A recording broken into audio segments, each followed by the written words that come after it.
Good afternoon. Hi, my name is Chanel Hayson. I'm the Director of Outreach and Community Relations for the Elakha Alliance.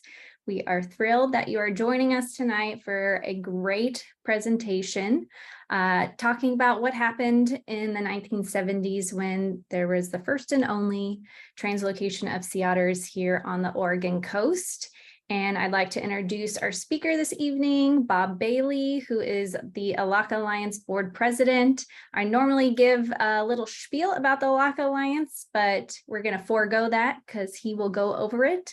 And I'm just going to pass it over to Bob and just want to say, if you have any questions during the presentation, please feel free to use the Q&A app at the bottom of your Zoom panel, and we will do questions at the end. And thank you and enjoy. Here you go, Bob. All right. All right. Thank you, Chanel. Now, do I share my screen here? Yeah, go for it. I'll stop. Okay.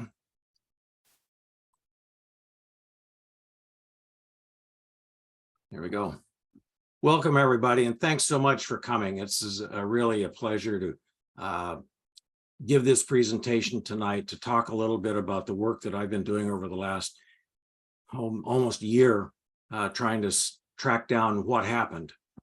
I really wanted to bring this episode alive and take it off the page from just a sentence or two that says, oh, there was a translocation, but it failed, or even a brief paper that was written, or even a master's thesis. I wanted to bring this alive in terms of the people, the effort it took, the broad geographic scale, both of the translocation itself and of the animals in Oregon.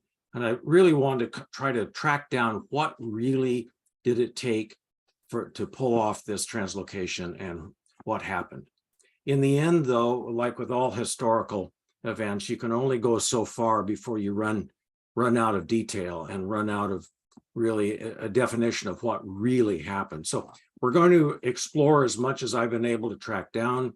We're in for a little treat. I've prevailed on Dr. Tim Tinker, our one of the leading ecologists in the world, who is the lead author of our feasibility study, to join me at the end here to talk about his perspectives on what may have happened to the population that was translocated. So with that, I'm going to, I hope, get this to go. I want to thank a whole bunch of people because, 50 years or 53 years since this happened is really at the arc of people's lives for remembering things and for having participated and found people who were still there. So beyond just reading some papers and finding written accounts of the translocation, I was able to talk, especially with Dr. Bruce Mate, who at the time was a young graduate student finishing his PhD at the University of Oregon Institute of Marine Biology in Charleston, studying marine mammals. It was really his on-scene observations and his written reports, and really his passion for trying to see what happened with these animals that gives us the earliest accounts.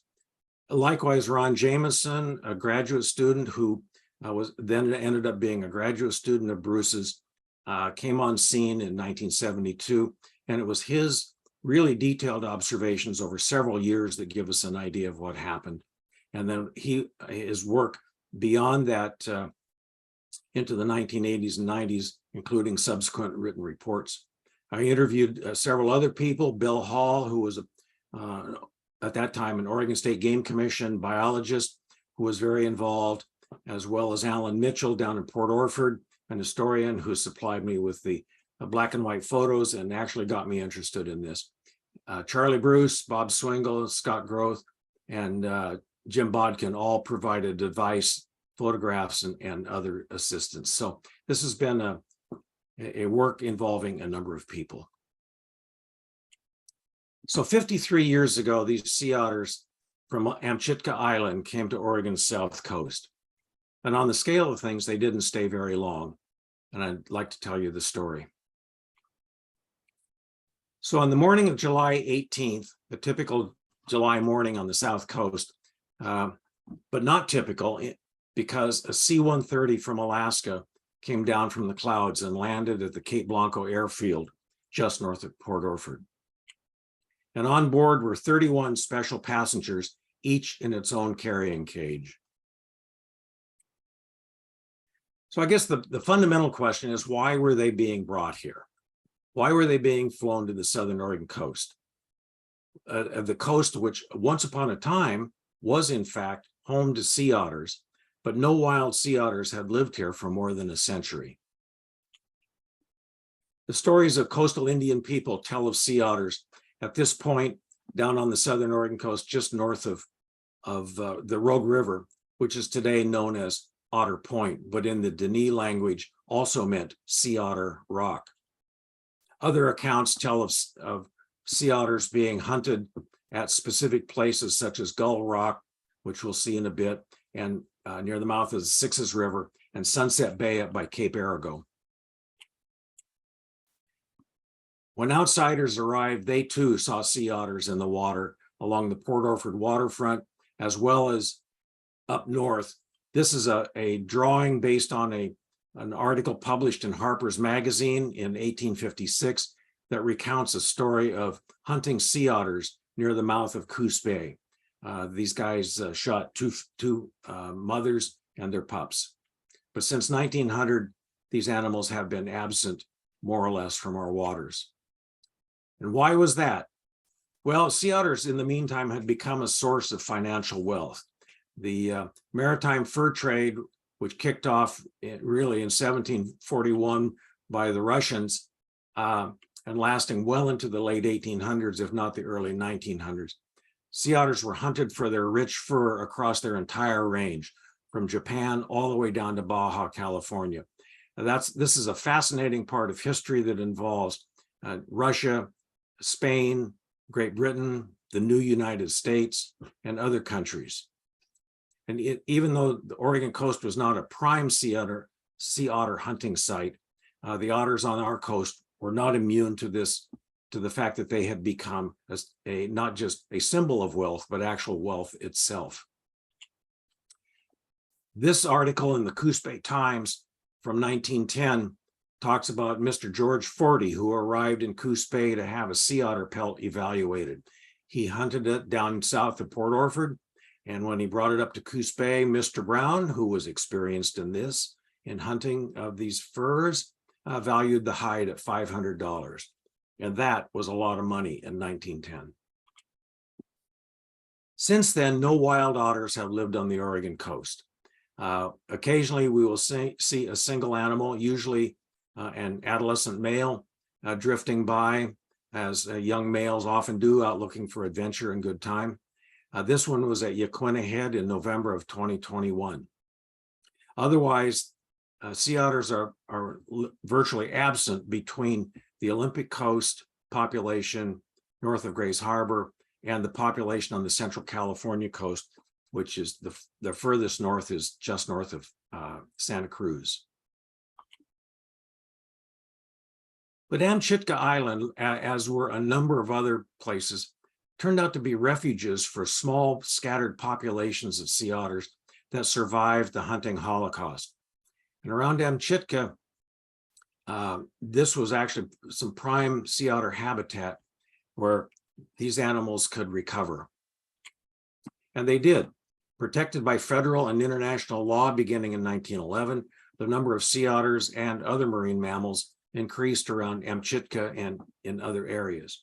And by the late 1960s, it's estimated that there were more than 3,500 sea otters around the island of Amchitka.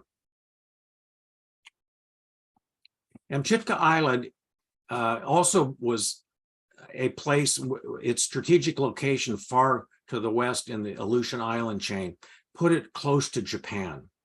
And it was a strategic asset in the U.S. military, for the U.S. military during World War II. A giant airfield with all kinds of infrastructure, barracks, and buildings, support facilities was built on Amchitka, preparing for a possible invasion of Japan in 1945. 15,000 men were stationed on the island. But the war ended with no invasion of Japan. The military left. the airfield and the other infrastructure remained. So about 20 years later, during the Cold War, the US and the Soviet Union were testing nuclear devices. First, some above ground testing, but then both nations, and especially the US, moved to underground testing, particularly in Nevada, to test larger and larger atomic devices. But the underground testing, even in Nevada, became very controversial, and the Atomic Energy Commission, decided to move the underground testing to Amchitka Island, which at that time was thought to be out in the middle of the ocean and out in the middle of nowhere. The facilities were there, the runways were there to build on to create the site for atomic testing underground. So in 1965, Longshot was an 80 kiloton device detonated 2,000 feet below the ground. In 1969, Melrose was a 1.2 megaton device that was detonated underground. And Canakin was planned for detonation in 1971, and that was to be more than a mile underground, and that was to be a 5 megaton device. This set off a lot of public alarm, not just in Alaska, but across the world. This is a blueprint of the test site, a photograph of the blueprint for the test site at Canakin that the AEC had prepared. It was required to prepare an environmental impact statement due to the then brand new National Environmental Policy Act, or NEPA, that was enacted in 1970. They did the environmental assessment, but were very reluctant to share it with the public, which of course only stoked concerns over the nuclear test. Wildlife officials, both state and federal, really leaned on AEC to help move animals out of potential harm's way and to get them away from the atomic testing. So the AEC agreed to provide funding and other resources to support the translocation of otters to Oregon, as well as to Washington and British Columbia. So moving sea otters is not a trivial operation. The Alaska Department of Fish and Game had experience in capturing and moving sea otters. They had done some previous translocations, but it also required the cooperation of a great many other state and federal agencies, including, as it turns out, the Oregon State Game Commission. The Alaska Department of Fish and Game had previously moved animals from Amchitka to a number of sites in Southeast Alaska that provided the seed populations for today for the thousands of animals that are there, to Vancouver Island in British Columbia, St. George Island, in the Pribilofs, which did not succeed, and as well as to the Olympic Coast in Washington. So the Alaska Department of Fish and Wildlife, or Fish and Game, basically knew what to do and how to do it. Indeed, in November of 1971, more than a mile underground, Canakin was in fact detonated, and it was 400 times more powerful than the device that exploded at Hiroshima, registering 7.0 on the Richter scale, and it's estimated that between 600 and 1,000 sea otters in fact died as a result. Amchitka also became known and really kind of iconic and legendary in the annals of conservation science. In 1969, a young graduate student, James Estes, arrived on contract with the US AEC to help count and monitor sea otters as part of doing his PhD work on studying the effect of otters on kelp. And in fact, it was his observations published in 1974 that first described the ecological importance of sea otters as a keystone species. And I commend to you, go to YouTube and look up Serengeti Rules. There's a section in there about Jim and his work on Amchitka, his work on understanding the role of sea otters as a keystone species. And what he found was on Amchitka, where sea otters were present, when he went diving, he saw a flourishing ecosystem supported by kelp, all kinds of invertebrates, fish, a vibrant community.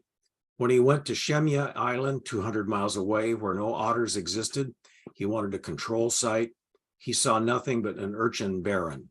There was essentially no ecosystem other than that minimal provided by the urchins on the floor of the ocean. So Estes' findings on the profound impact of sea otters on marine ecosystems have been confirmed repeatedly.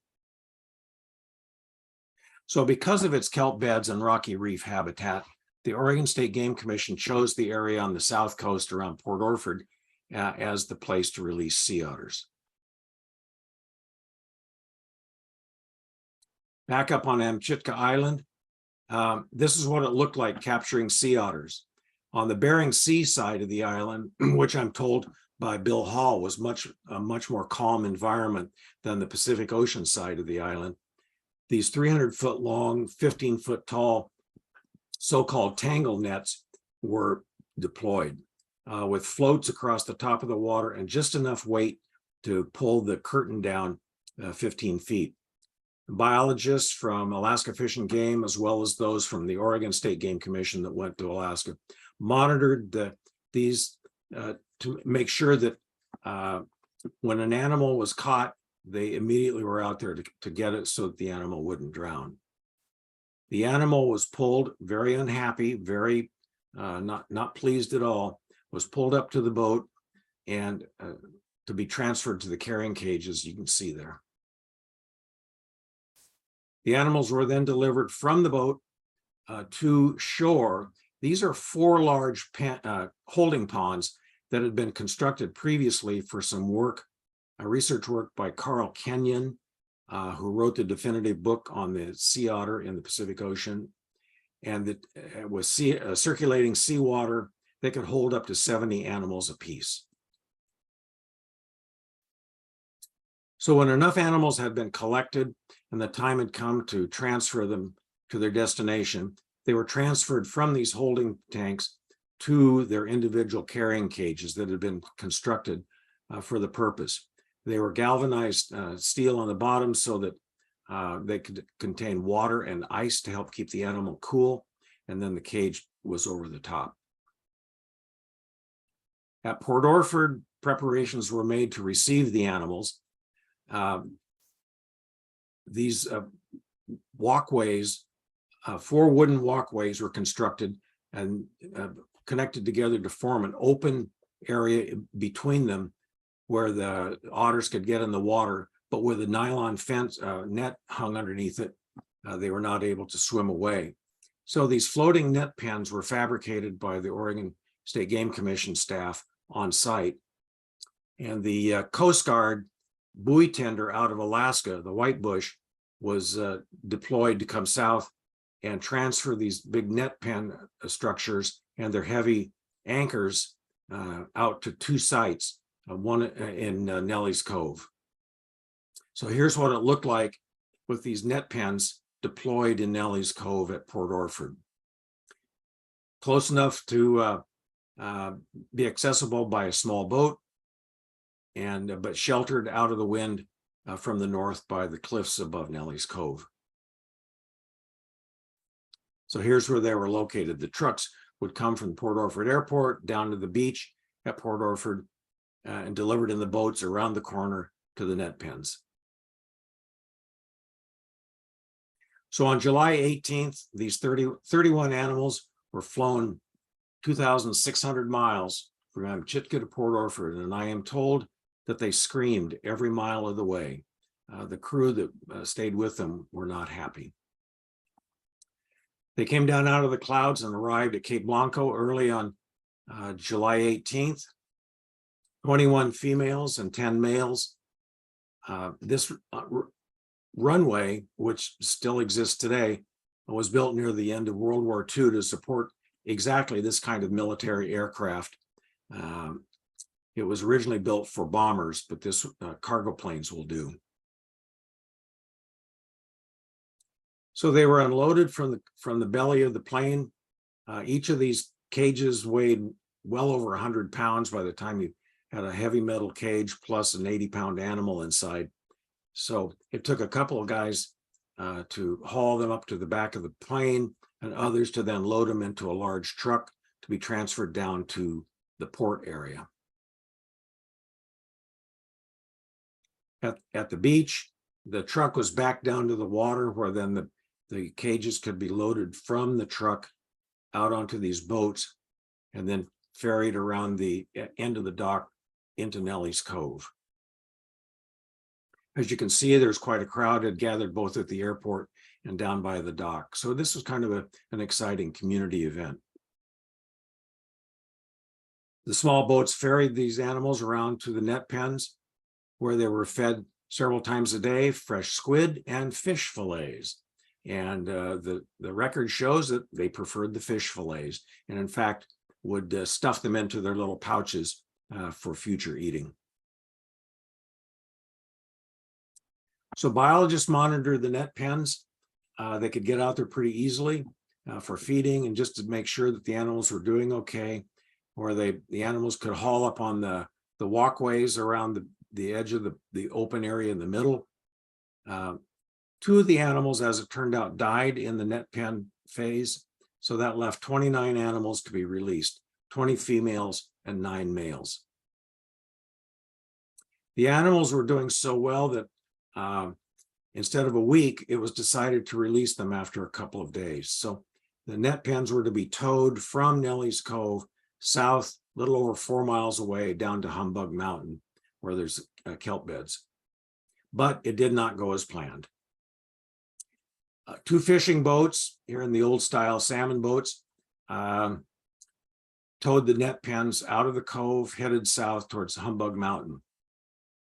But it was by then afternoon, and when they got out from behind the lee of the shelter of the cliffs at Nellie's Cove, they got into rolling seas and whitecaps and stiff winds. And the sea otters swimming inside really had difficulty keeping pace with the moving, tossing pens. I mean, it's just not something that they're used to. And the pens themselves started to defabricate from the rough seas and pounding waves. So after a few miles, it was stressful enough on the animals that the tow was stopped, and the decision was made to cut the nets and release them right then and there. Reports tell that many of the animals were not happy at all and refused to leave the pen. So the biologists really had to work to get them back into the water.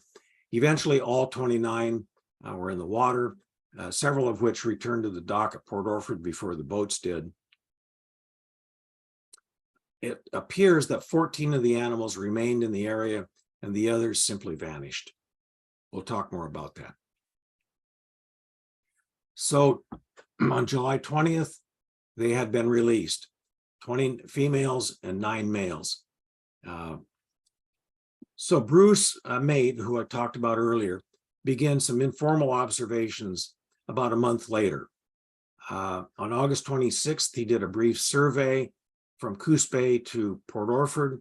He saw 1 animal, an older female, up in Coos Bay, up near the bridge, the big Highway 101 bridge, a couple at Cape Arago, 2 at Cape Blanco, and 3 south of Humbug Mountain. And Bruce readily acknowledged that he undoubtedly missed many animals, but it gives you an idea of the distribution about a month later. Then in October, he did another survey, and this time the female was still in the bay up by the bridge in Coos Bay, but he saw 3 at Gull Rock, 2 at Cape Blanco, 4 at Orford Reef, and 4 at Humbug Mountain. In retrospect, 14 of 29 released is a 48% survival retention rate, which is not bad. The female to male ratio, though, is unknown, and that could be a critical factor in what eventually happened. After the following winter, in May of '71, Bruce did another quick survey. He noted 1 animal at Bassendorf Beach, just south of the mouth of Coos Bay, and 3 down at Orford Reef off Cape Blanco. So this at least confirms that the animals did in fact survive the winter. So in 1971, another batch of animals was brought from Amchitka to the south coast. This time, 41 animals, the plane would arrive from Amchitka at the North Bend Airport, where 41 animals were to be offloaded, taken to Charleston for release at Cape Arago. The remaining 23 animals were flown on down to Port Orford, to the Cape Blanco airfield, and then to Port Orford for delivery again to the net pens in Nelly's Cove. So the plan for Cape Arago, as I mentioned, was to fly into the North Bend Airport, load the animals onto trucks. It's about 9 miles out to Charleston. Then they would be put on boats and taken around the end of Cape Arago to the net pens that were awaiting in South Cove. And again, it did not go as planned. So this is what it looked like unloading the sea otters in North Bend. And again, it was quite a little event. The photo on the lower right shows a lot of people standing around the airport, and other photos show even more. So people knew that this was happening and came out to see what was going on with the sea otters. Because they had been confined really out of the ocean for such a long time, the biologists were very concerned that the animals would be overheating because they were not in their natural cold water environment. So while they were awaiting the lift onto the trucks to be taken out to Charleston, this is Bill Hall, who had been in Alaska to help capture the animals, dousing them with cold water. Bill and I met in Coos Bay a couple times to talk about this. So out at the Charleston Boat Basin ramp, again, the truck backs down the ramp.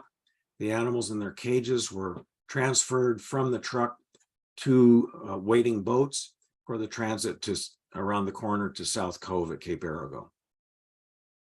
But by the time they got out to the end of the jetties at Coos Bay, a summer storm had blown up, and there was rough seas. In fact, so much so that the animals, a decision was made to release the animals directly into the ocean and not try to get around the corner all the way to South Cove. The small boats simply couldn't do it.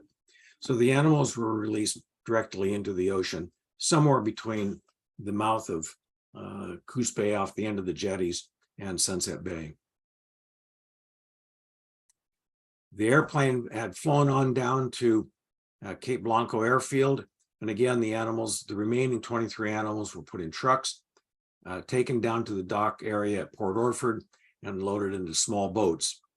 However, that same summer storm hit the area, and the boats couldn't even get out to Nelly's Cove. In fact, waves washed 3 of those cages overboard, drowning 1 sea otter who was trapped in its cage.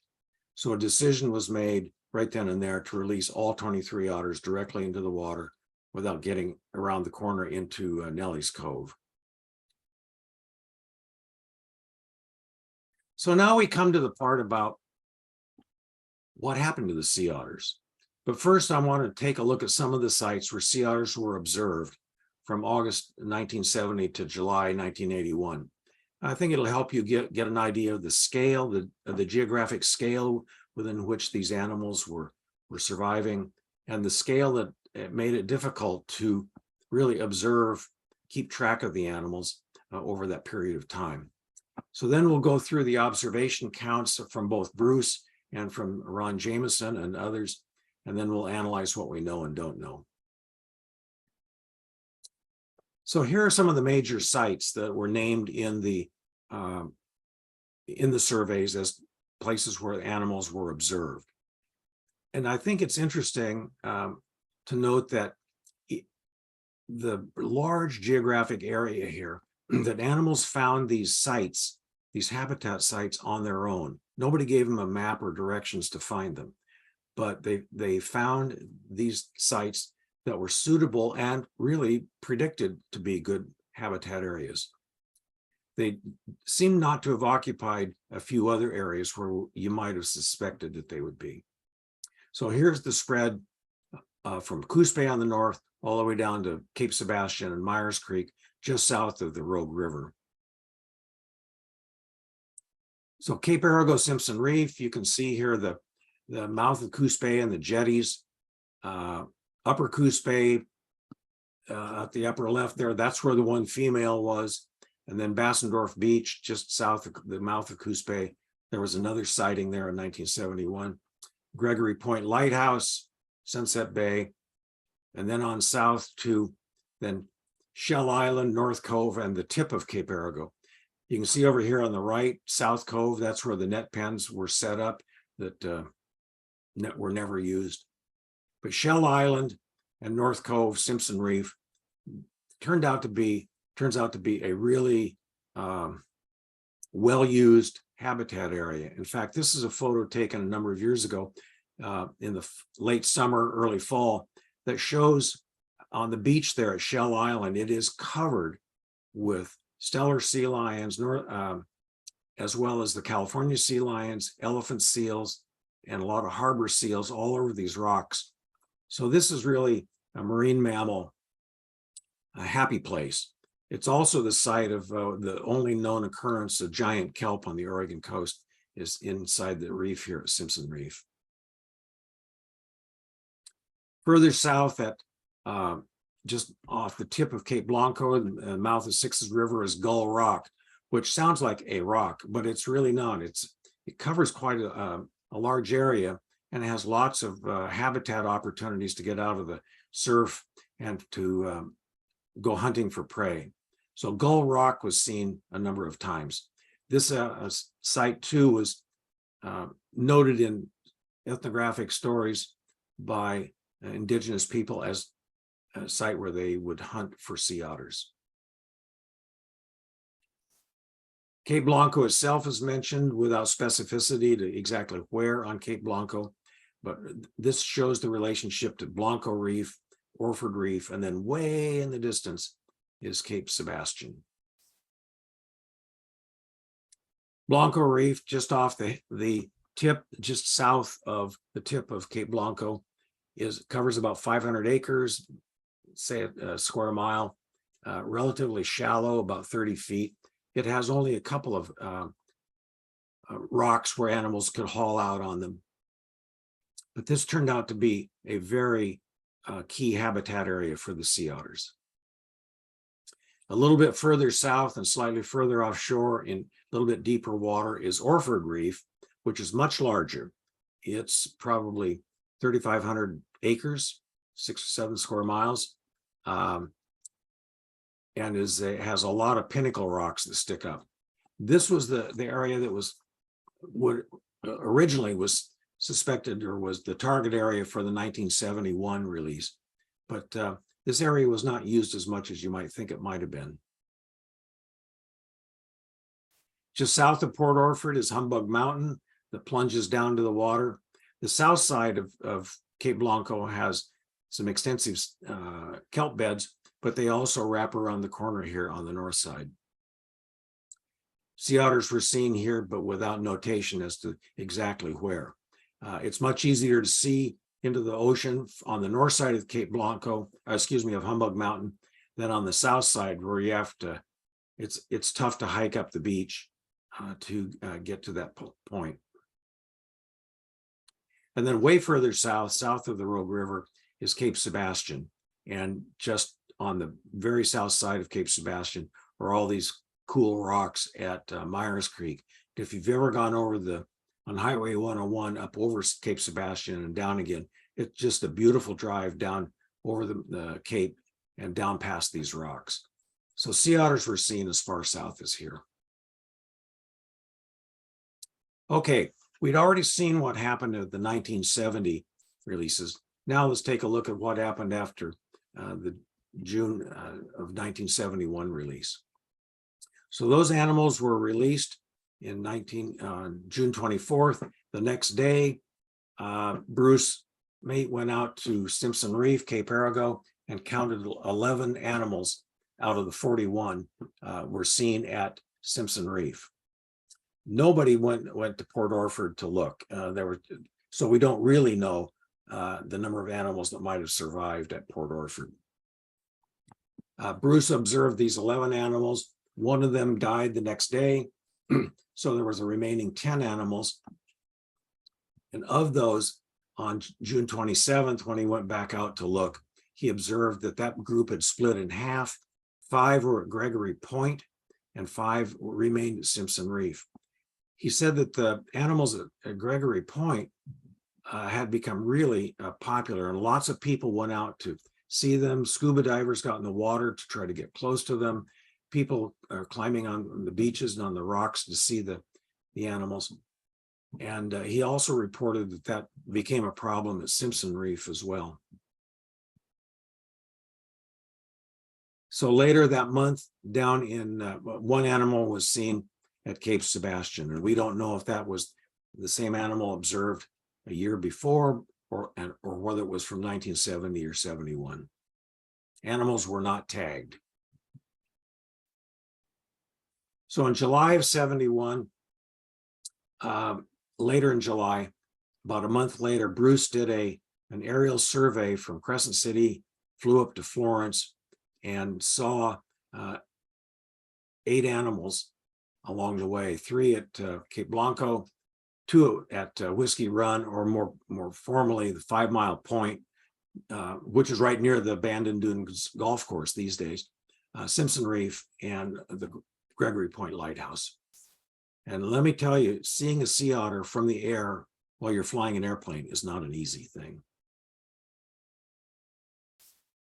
In November, Bruce counted 7 animals out at Simpson Reef, and 2 were seen down at Cape Sebastian by Ron Jameson, who was an incoming master's student at Oregon State University, who Bruce by this time had gotten his PhD, was at Oregon State, and Ron became his, well, he wasn't on his thesis committee, but Bruce basically pointed him to the direction of this project. So Ron is coming in now to start observing. In December, Bruce observed 4 animals at Cape Arago, 2 at Gull Rock, and 2 at Orford Reef. In February, Ron started his observations, his formal observations, and at Simpson Reef, and that you've seen that reef before in the previous photo, he counted 18 adults and 1 pup at Simpson Reef. This was the first pup known to have been born here, and it was long enough after the introduction in 1971, if not 1970, that gestation probably occurred entirely here in Oregon. So that same day, 1 adult was seen at Blanco Reef. And I'm going to give a little preview here that Ron first started noticing a pattern of an aggregation of animals at Simpson Reef during the winter. And then by late spring, through the summer and into the fall, the animals would move down to Blanco Reef, or at least they were not present at Simpson Reef and picked up again down at Blanco Reef.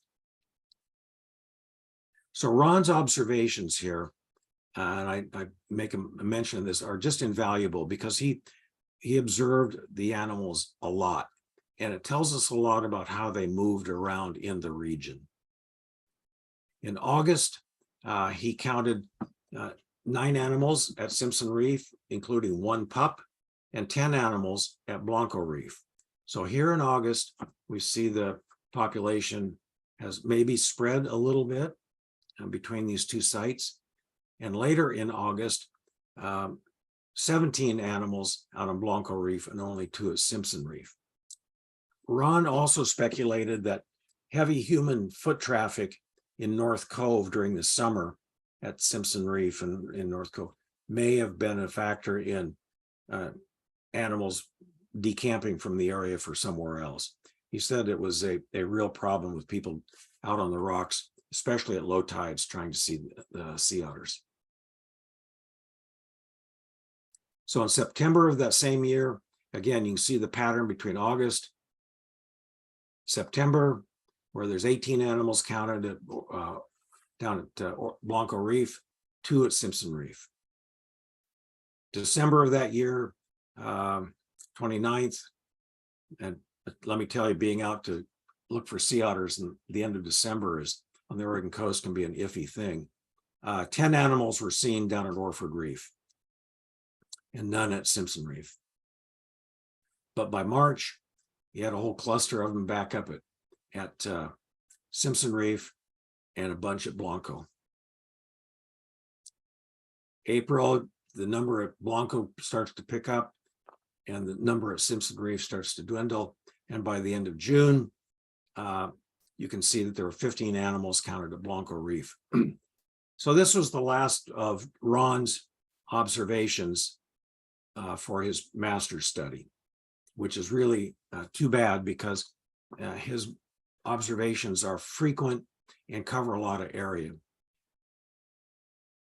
So this was survey done in, well, actually his observations went through October, but this one is really the high point, which is 2 animals at Simpson Reef and 17 adults, 1 pup at Blanco, 2 at Orford, and 1 at Gull Rock. So a total of 23 animals is kind of the high point of the population from these reintroductions. Ron speculated that there's probably 30 to 35 animals present because you almost assuredly don't ever see all of them that are around. So this is the kind of the benchmark for summer counts. If you take July of 1973, surveys were ended and only annual surveys were done from there on out. So this is the annual survey taken in 1974. You see 5 pups at Blanco Reef and 16 adults. None were observed at Simpson Reef. We have no idea what happened in the fall, winter, and spring of 1973 and 74 because there were no observations. This is the late July annual count in 1975. Again, we don't see animals at Simpson Reef, but we do see now a diminishing number at Blanco Reef, 12 adults and 1 pup. By July of 1976, there's 11 adults and 1 pup at Blanco. And again, we have no idea of their movement during the other months of the year, which is unfortunate. By 1977, the annual count only showed 4 animals at Blanco Reef. 78 is 4 animals, including 1 pup at Blanco Reef. 1979 and 1980, there were no surveys. In 1981, only 1 animal was seen at Blanco Reef. So what happened? You know, and this is really difficult to know. We can do a lot of speculation, but the animals were not tagged, and that turns out to be a big factor. And comprehensive surveys were not really conducted until summer of 72. Ron, when he came on board, really doing his master's work, really scoured the area to track the movements of the animals. Bruce was, his observations in 70, 71, and early 72 really were also invaluable, but were not comprehensive. So without tagging, we couldn't differentiate between those released in 1970, 71. We don't really know if we're seeing the same animal at different locations or different animals at the same location. We know the recorded mortalities were only 11, but additional ones cannot be ruled out. And many animals simply disappeared and were not seen again. And the term for this is emigration, which is a term and a phenomenon very common in the translocation release of all kinds of species, including sea otters. So how many animals survived? Out of a total of 93 animals that were released over the 2 years, this was a larger total than in several of the other releases on the Olympic coast in Washington and on Vancouver Island. The initial survival retention rate of 48% was pretty good. The 71 retention rate at Simpson Reef was also fairly decent at 27%, but unknown at Port Orford. In total, 25 of 93 animals were counted, which is a 27% survival rate, which is not bad. But we do not know the male to female ratio and the adult to subadult ratio of the remaining 25 animals, and that both those factors may be crucial.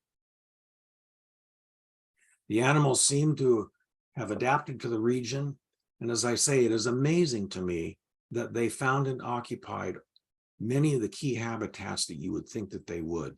Simpson Reef in the summer, Blanco Reef in the winter, but other sites of Gull Rock, Orford Reef, Humbug Mountain, etc. You know, these guys didn't have a map. They had no directions, and they're down in the water. So how they find them in these areas is just phenomenal to me. However, they were not observed in other places you might have expected, in the waterfront and the areas in Nellie's Cove and Port Orford, Redfish Rocks just to the south, and down towards Rogue Reef itself, which has extensive kelp beds and likely sea otter habitat, as well as other potential habitat areas to the south down around Crook Point, Mac Reef, and other of the rocky areas. Other than one animal in Coos Bay, they seem not to have occupied estuaries. And estuaries, you can bet that if they were there, people would have seen them and reported them. So not sure, but it appears that only the one animal was in an estuary. 11 pups were born, which is a slightly smaller number than could be expected, but that may reflect a low female to male ratio in the surviving population. And pups were observed at both Simpson Reef and Blanco Reef, 45 miles apart, which is a good indication of the habitat suitability. So the issue of genetics has come up repeatedly. In fact, it's amazing to me over the last 4 or 5 years as I've been working on this project, people will ask whether or not perhaps the population that was released was the wrong subspecies, that perhaps they should have been southern sea otters instead of northern sea otters. This suggestion or this idea may be related to a DNA study in 2008 that indicated that ancient sea otter DNA was similar to the southern sea otter. But 2 subsequent studies have shown that both evidence of both southern and northern subspecies on the Oregon coast, and the most recent one found that of the ancient Oregon otters, most of them belong to the northern sea otter subspecies. So it's pretty likely their genetics did not play a part because there's really no evidence for it. So was there sufficient habitat? Yes. Both Jameson in his master's paper and Tinker et al. In our Elakha Alliance feasibility study concluded, based on existing depth, bathymetry, substrate, presence of kelp forests, prey availability, that the sites on the southern Oregon coast where these animals were released, that there was an abundance of preferred habitat and enough prey populations to sustain the otters. And the frequent use of Blanco and Simpson Reef over that 10-year period seemed to confirm this. But again, the fact that they did not occupy other areas doesn't mean that there's bad habitat there. It just means that they didn't occupy them. So those areas may represent untapped potential habitat. And again, the fact that 11 pups were born seems to indicate that there was sufficient prey and habitat for reproducing females. So were enough animals released? Yeah, we think so. 9 pups were born between 72 and 75, but only 2 afterwards. And after 1975, fewer than 20 animals were observed. So something happened about that period of time. And the term of art in the ecology world is stochasticity, which Tim Tinker is here to tell you all about after we're done here. I'm going to ask Tim to talk a little bit about this. But that's where when a population gets to be very small, the tiny random events can have adverse consequences of great magnitude. In fact, Tim has in the feasibility study developed a really wonderful tool, the Oregon sea otter population model, where he actually hindcasted what happened in Oregon, and accounting for the emigration phase of 93 animals being introduced over here on the left, and running the model forward, what you could expect is potentially after 25 years of 39 animals, or it could have been as many as these. Or the model shows that there's a possibility that everything would go to zero if conditions were right or wrong. And he actually overlaid the population counts from the various years that showed that, in fact, the population did go to zero. So we can conclude that habitat and prey availability appear to have been sufficient. They found and aggregated at sites predicted by modeling. The handling and transport was the same as other translocations and likely not factors. And even the stressful release events that may have exacerbated immigration were likely not determinative. It appears that a sufficient number of animals were released, although immigration was a factor, but not a sole factor. The subspecies issue, northern versus southern, not a factor. Unknown mortalities may have contributed to the loss, especially in final years, but we don't know. And again, the very last one, some things can never be fully known. So lessons for next time: translocations are complex and require extensive planning and coordinated actions. And you could see that all the way from Alaska to Oregon, and all the agencies and the effort that was involved in planning and making this happen. It looks like the southern Oregon coast has appropriate sea otter habitat. There are a couple of other habitat areas on the Oregon coast, one in particular along the central coast between just north of Newport up to towards Lincoln City. Emigration must be accounted for, but tagging and close monitoring is critical. Successive follow-up translocations of even a few individuals, especially females, may enable success, and in any event, weather must be accounted for. So the Cape Blanco airfield is still there. It's waiting for the next time. Here's references. If anybody wants to dig deeper into this, I've got a ton of references for you to take a look at. Let me know. Visit our website. This video will be posted. This presentation on video will be posted on our YouTube channel. But take a look at our website for all the other information about what we're doing in sea otters. And so with that, I'm going to take questions after, and I'm going to ask Tim Tinker now, who is on not just Eastern Standard Time, Eastern Daylight Time, but on Atlantic Standard Time or Daylight Time. It's 4 hours late for Tim. So Tim's up in his pajamas, and he's ready to talk to us a little bit about his takeaways from this translocation. So I'm going to give this over to, I'm going to stop screen sharing. I'm going to give this to Tim to do his screen sharing. And then afterwards, we will go through questions, which Chanel will read off, right? Okay, Tim, it's all yours, if you're still there. Yep, I'm here, and I think I've just successfully shared my screen. You did. Thank you so much, Tim. No worries. For doing this. It's above and beyond the call of duty.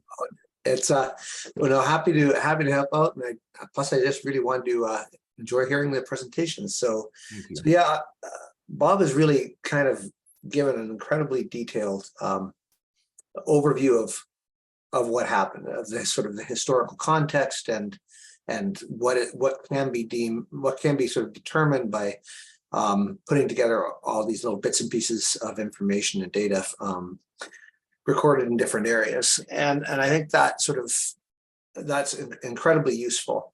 He asked me to talk a little bit about stochasticity, and that's a term that many of you are maybe familiar with, and maybe some of you are not so much. We're gonna go have a little look about why stochasticity matters, particularly in a situation like this, where you're reintroducing a very small number of animals, or at least the number of animals that made it through the initial couple of years was a very small number of animals.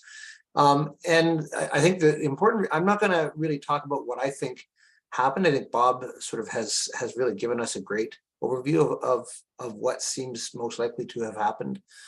Definitely there was some mortality, and definitely there was some likely some emigration, possibly north to join the Washington population.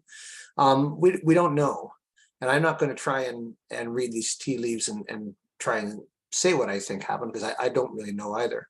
But what I am going to talk about is stochasticity, and that's important because one of the most common responses that we encounter, whether we're talking about the potential for reintroduction of sea otters to Oregon again, or other sorts of actions, is this idea that, well, that was tried once, and so won't the exact same thing happen again?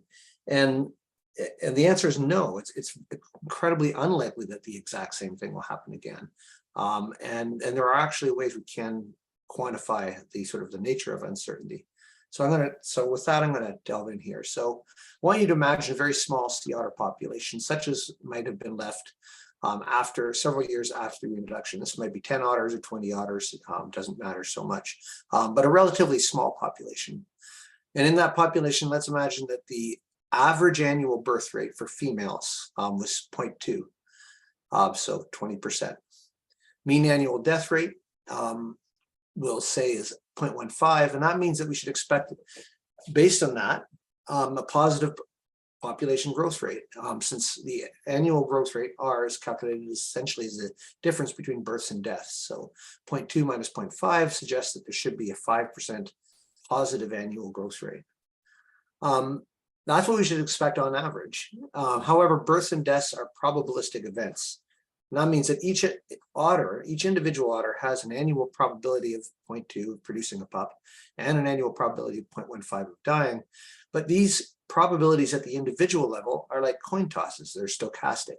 If we have lots of otters, if we have 100 or 500 or 1,000 otters, then all those individual probabilistic events average out, and we can in fact expect to see a 5% per year growth rate. But when the population is very small, that's not necessarily the case. So how do we account for demographic stochasticity? Let's sort of keep along the idea of the coin toss being an example of a stochastic event. If we repeat the experiment of a coin toss many times, we're going to get a distribution of outcomes. So you can do this experiment at home. You can flip a coin once or twice or 3 times, and then record the outcome on each flip. If we do that a whole bunch of times, and we say record the number of heads, we're going to end up with a distribution of what we should expect. And in fact, we do the exact same thing in demographic modeling.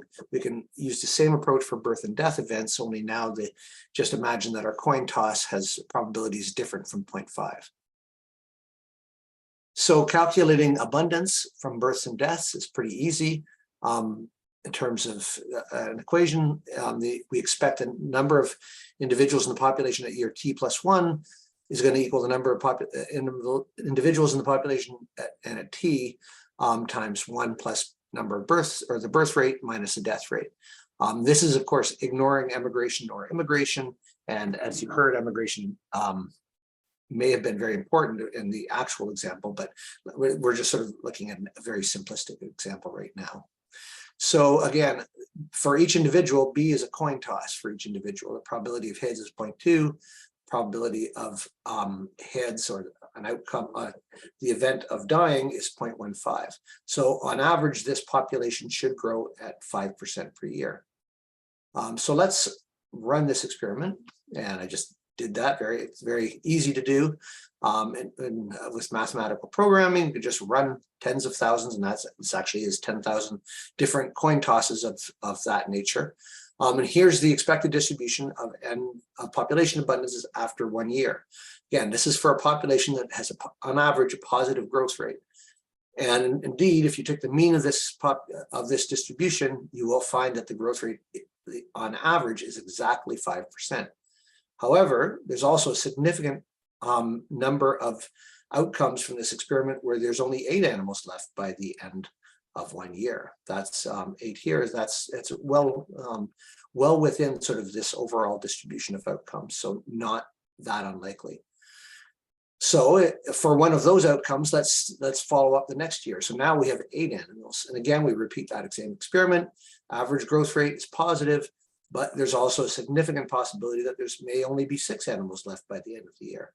And then we can do the same thing again with 6, positive on average, but there may only be 4 animals left, because that's well within the distribution.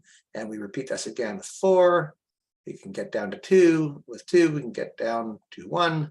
And with 1, there's a significant possibility we'll get down to 0.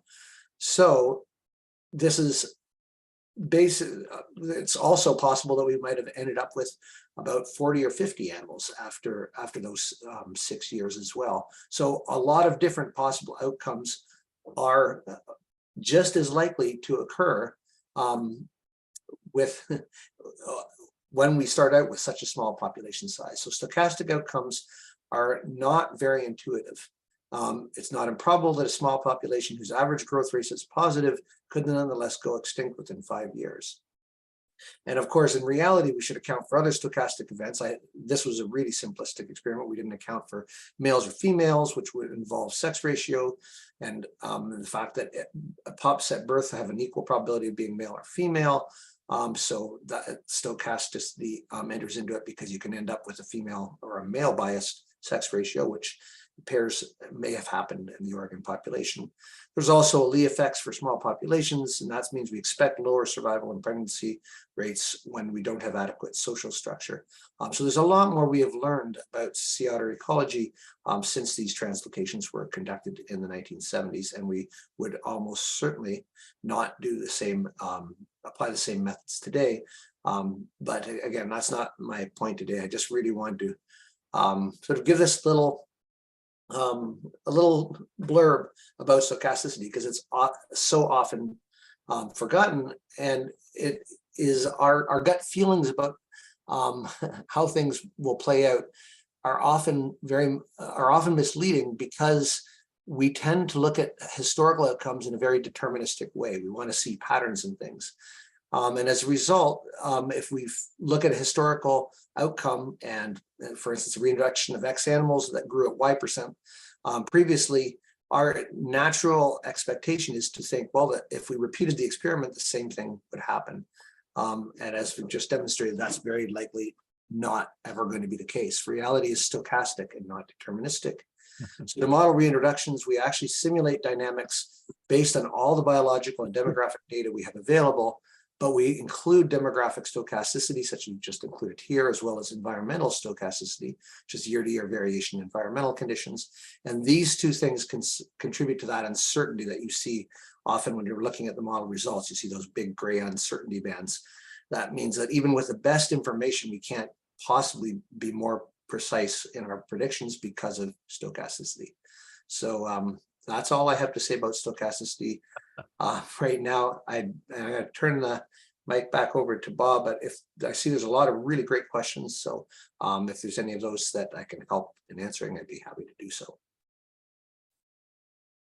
Thank you, Tim. That was more than I thought I needed to know about stochasticity, and that's perfect. I think the uncertainty factor is just so clear here. But Chanel, have you got some good questions for us? I see a bunch of them showed up down in the Q&A box, and thank you everybody for those questions. We'll stick around and answer them all. Yes. Thank you. Wonderful job, Bob. I know you've worked many months on this presentation. I've been waiting a long time to hear you present it. So I appreciate all your diligent research. And thank you, Tim, for joining us. I know it's very late where you are, so we appreciate your insight and knowledge.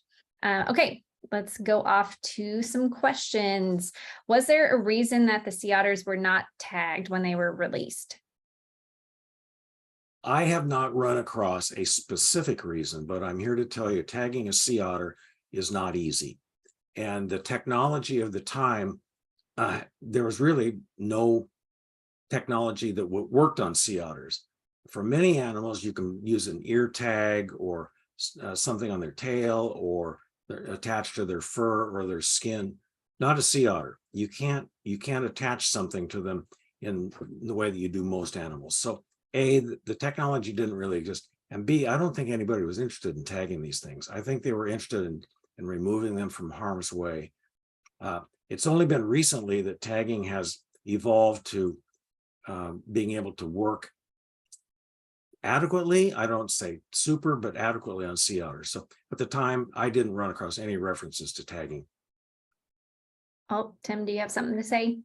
I'll just quickly add to what Bob said, that in fact, again, I can only infer why they weren't tagged in that instance because I wasn't there, but the tagging technology was really under development in California at that time, the late 60s and early 70s, were when the methods for capture and tagging were being developed. So that really was kind of after all of these translocations occurred, and that technology was not really applied until later in the late 70s and 80s in Alaska. So I think part of it was just that, as Bob said, that technology. And the other part, I completely agree with Bob, is that our sort of realization of how important data from individual animals has really emerged over the more recent decades. In 60s and 70s, sort of the prevailing paradigm in ecology, where the populations were sort of consisting of a bunch of random but otherwise similar animals.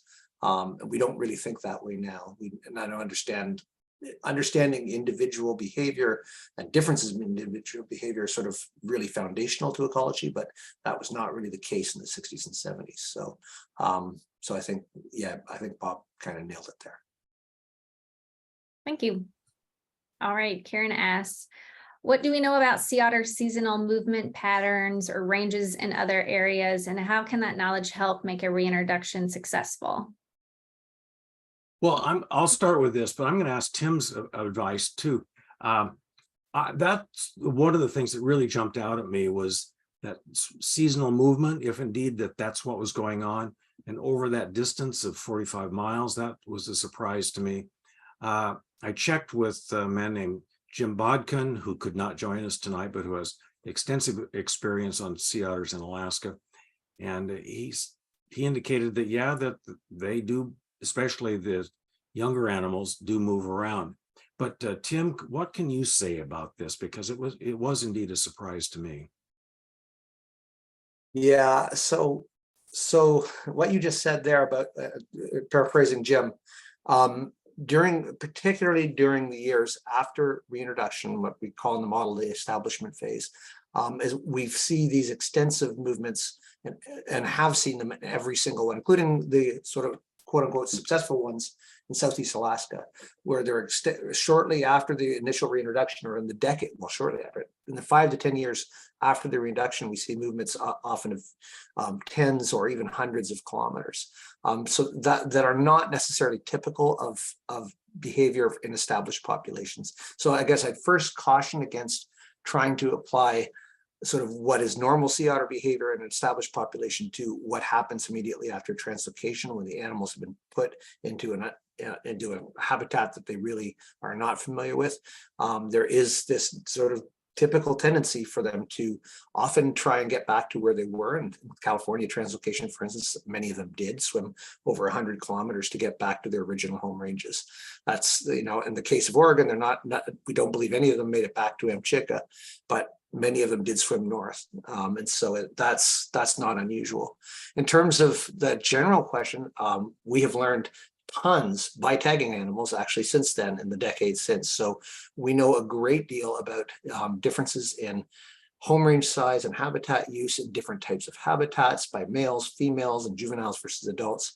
And all of that information is indeed being brought to bear as we sort of evaluate feasibility of any future reintroductions. We are incorporating all of that information and have incorporated all of that information into the models. So that it's really, the question is dead on. There's a lot that was not known at the time, but that we have learned since. And we are definitely doing our best to incorporate all of that information. Yeah, I was really struck because I grew up in the South Coast area, so I know how big of a space that is. And for those animals to have found and moved around among these habitat sites, that just knocked me out. All right, Chanel, next. I think we could piggyback off of that question, which may help answer this one from Deborah about immigration to California. Why wouldn't they just go? That's 12 miles away technically, but I think the closest sea otter population was, over 700 miles away. And if they're coming from northern, from Amchitka Island, they probably don't have that homing mechanism to go south. It's the north. Would that be a correct assumption, Tim? I'm just making things up over here. There's Ron, and others did speculate. Well, some of them were observed actually to the north, and so it was suspected based on, I think, anecdotal reports and a few observations that they had in fact moved north. Whether that was again based on homing towards because they sensed that was the right direction to move, or just because that's just the direction that they moved, we don't know. But I think it's not unlikely that a sizable chunk of those animals ultimately joined in with what ultimately became a successful Washington reintroduced population. Yeah, I would say, I would echo the question by saying, I was surprised that the animals didn't seem to be south of, really, other than Cape Sebastian, south of Humbug Mountain. And we're not, maybe they just weren't observed down there. I don't know. Maybe people weren't watching. That's part of it. We really don't know where they were or were not, because nobody was really looking. But it was a surprise to me that they did not occupy areas further south. So Carolyn said back in the 70s, her husband heard that fishermen shot some of the otters. Is there any evidence of this? In all that I looked at, there was only one report of a carcass washing up on the beach with a gunshot. That said, I have two other sort of anecdotes. One is from Bruce Mate, who said that when he was doing his field work on, he was studying stellar sea lions, and he would often go out to Simpson Reef to North Cove in the evening at a low tide and go camp out on a rock overnight so he could be there in the dawn to count stellar sea lions. He said he often had gunfire aimed toward, not him personally, but in his direction from shore, from people shooting at sea lions. So whether they would shoot at sea otters, I don't know, but it's not uncommon. The other anecdote I heard was from a woman whose father was a fisherman in Port Orford at the time, and who reported to her that the fishermen were greatly amused by the sea otters and didn't see much problem with them. But who knows? Who knows? People shoot at all kinds of things for all kinds of reasons. Okay, Juno asks, was there an official retrospective study done in Oregon or other release areas? Was there a significant difference between the results in Oregon versus other areas? As far as I know, no retrospective. This is it for Oregon. The comment has been made, though, that I think it was Jim Bodkin told me this, that there was no tagging, and really no surveys in Washington or British Columbia either. And in fact, he said the observations in Oregon there were far more observations between Bruce Mate and Ron Jameson than in those two areas. So the answer is no. Those animals were delivered, released, and sayonara. Thank you. Brandon asked, how large would you expect a stable population to grow on the southern Oregon coast? Well, there's modeling to show that, on the entire Oregon coast, there's an upper limit of maybe 4,000 animals.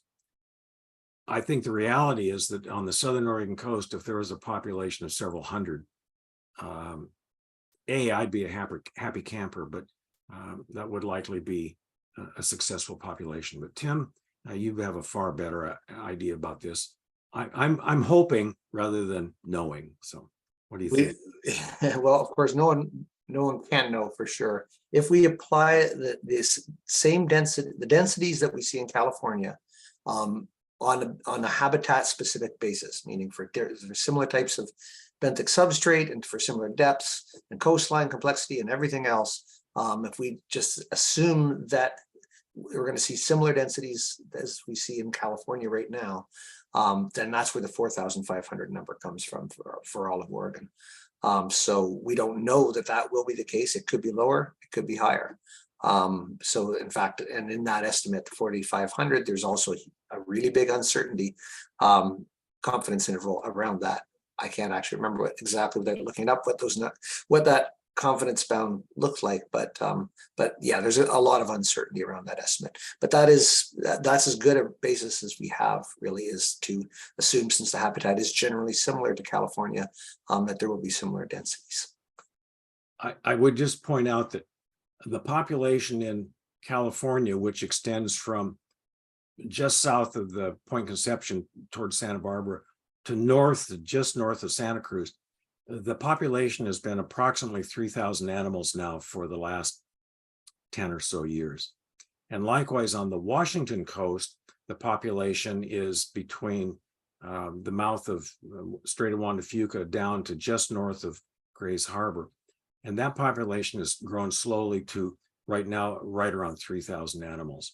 So, and both those coastlines are similar to the Oregon coast in that they're relatively straight, with habitat areas separated by areas that are not so suitable. And I want to make the comparison to Southeast Alaska, because we hear this a lot. Southeast Alaska the geography is utterly different. It's sea otter heaven. An animal can go in literally any direction and find suitable habitat, unlike the long, linear, essentially one-dimensional coastline of Oregon, Washington, and California. So we don't expect anywhere near those kinds of numbers as we see in Southeast Alaska. And also, I probably would put in there that it wouldn't happen, overnight. No. It would take many decades for that Yeah. to reach that number if possible. Yeah. Let's see. Will you tag in the next reintroduction, or are there any other changes that would possibly be made? I'm sure that the tagging will be not only considered but done. I mean, we're not there yet, but it's just so clear from not just analyzing this 1970s translocation, but other work in California and Alaska, that tagging is just an essential technique for future management. Yeah, I know NASA has been working with the Monterey Bay Aquarium on doing some more higher technology tags. So hopefully that will be done soon. Okay, we only have a couple more questions. Thank you for sticking around with us. So let's see. Have you heard anything about Fish and Wildlife on how receptive the public was at the recent South Coast open houses, specifically on the Southern Oregon coast in Coos Bay, Port Orford, and Brookings? Just a brief overview that it was mixed. I think the U.S. Fish and Wildlife Service staff was pleased at how receptive many people were, but they also heard a lot of concerns from folks particularly in Brookings. But it was a good spread of opinion, apparently.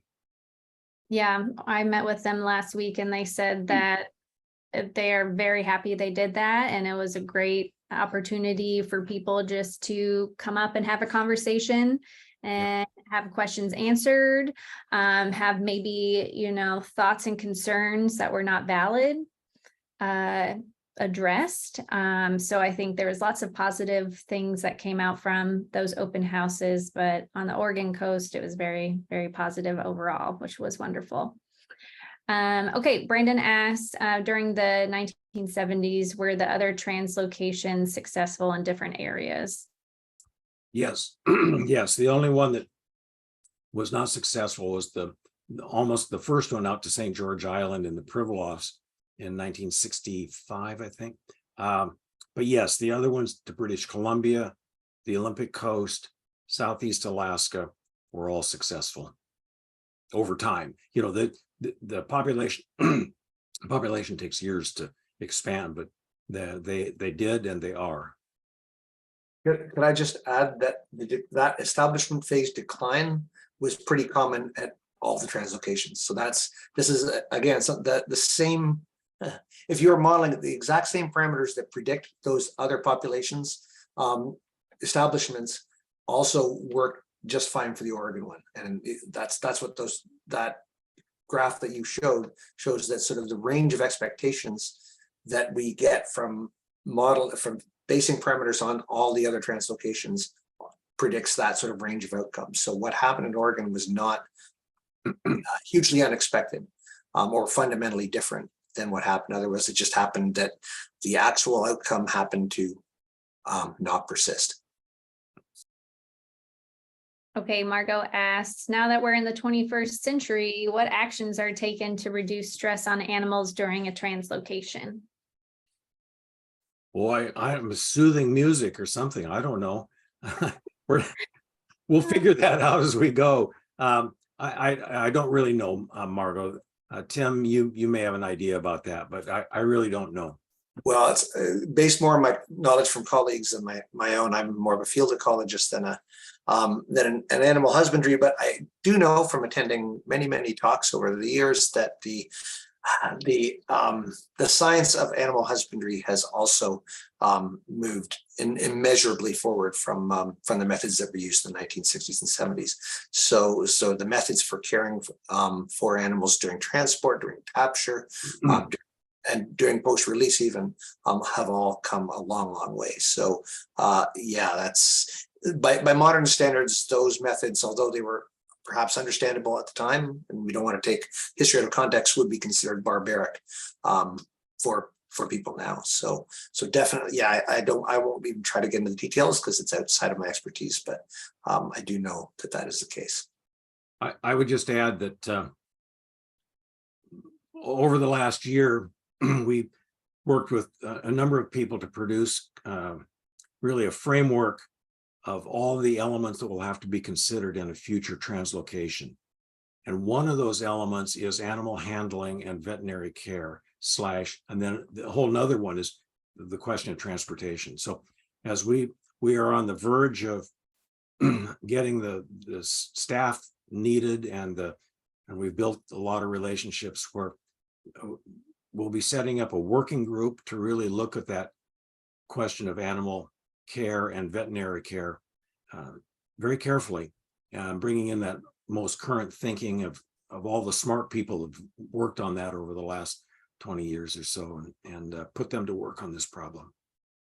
Yeah, and probably we could utilize our zoos and aquariums who have sea otters to test on different holding containers or tags for the future. So thank you in advance for helping us with those. Yeah, and I'd say that's a big thing. We've been partnering with the Seattle Aquarium, the Oregon Zoo, the Oregon Coast Aquarium, Monterey Bay Aquarium, etc. And those people have a lot of expertise in this kind of thing. And I might add, if you need a tiger shipped someplace, you call FedEx. So maybe FedEx knows how to do this too. Okay, one more question. How is the Elakha Alliance amplifying the Indigenous voices involved in this planning? I am going to just say that we have Indigenous members on our board, and every opportunity that they have to talk about the cultural connection, we also do. We've made that a big part of our approach. This isn't just about returning an animal to the ecosystem. It's about returning the animal, a relative, to Indigenous peoples along the Oregon coast. We just submitted a great big grant in partnership with the Confederated Tribes of Siletz, but with the supports of, I don't know, was it 4 or 5 or 6 other tribes in Oregon and California for funding to build tribal capacity to work in this arena. And we got a lot of other support lined up, letters of support for that approach. So we're hoping that in the actual planning work, the detailed planning work and the actual release operations, site selection, all of that Indigenous leadership will be key to all of that. So we've tried to take it from an idea of returning sea otters to their rightful place in the culture and lives of coastal people to actually leadership. And so It's a question of building capacity in their world to help the tribes do the work that they want to do. And so we're working closely with them to achieve that. Okay, I think that's the end. Thank you, everyone, for your patience, for listening in, and for your interest. This is a story I've been hoping to tell. And Tim, I especially want to thank you for staying up late. You're now excused, buddy. If there are further questions, please don't hesitate to get a hold of all of us. Thank you and good night. Thank you.